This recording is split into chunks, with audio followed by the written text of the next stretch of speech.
1985 European Cup final matched Liverpool with Italian champions Juventus at the aging Heysel Stadium in Brussels.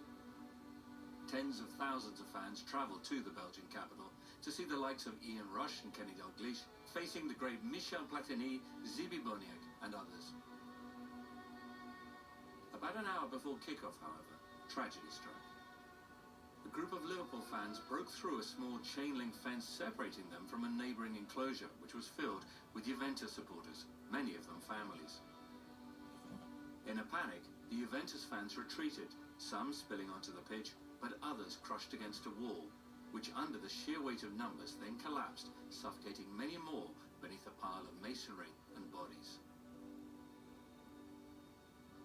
Even as people lay dying, local police seemed powerless to intervene.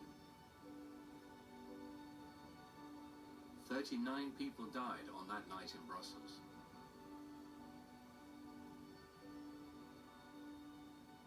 So we went to a European Cup final to work. I went to do a radio commentary.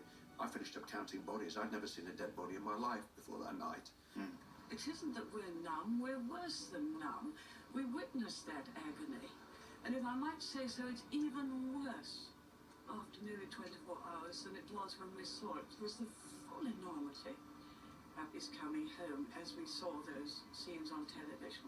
And everything but everything must be done. The crumbling stadium, which was easy for people to get into without tickets, and the ticketing, which was bizarre because there were Juventus fans who had bought tickets in Brussels, in the Liverpool end, certainly contributed. They were the tinder.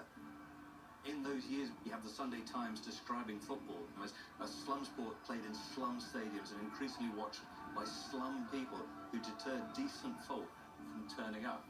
And that's 10 days before Heysel. That's 10 days before Heysel. So it's not a reaction to Heysel, that's reacting to everything else that's gone wrong in that season. So, you know, the violence at the Chelsea-Sunderland Milk Cup semi-final, you know, countless incidents in 84-5, which really was the nadir. A luxury hotel on the banks of the Rhine, the setting for a meeting which would have major long-term implications for English football. The 11-man executive committee of UEFA, European football's governing body, had gathered to make one simple decision: what punishment to inflict on the English after the tragic events in Brussels 4 days ago. UEFA's president, Monsieur Jacques Georges, said all English clubs would be banned from European competition for an indefinite period, which could easily mean 5 years. The Heysel ban came as a shock to English football that it should have seen coming for 10 years. Longer, probably. The football hooliganism had been part of the culture of our game for as long as I can remember going to watch football. And I'm 68. The fear factor among spectators has been growing increasingly over the last few years. I'd love to be able to take my young son to watch a football match. I'm scared to. I wouldn't dare to.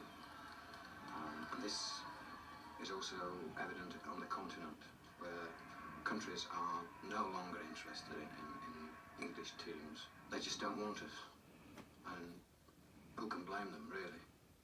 As much as I dislike everything that Margaret Thatcher stood for and stood against, she was probably right that all of English football needed punishing, because our game, did need some shock to our system to change everything.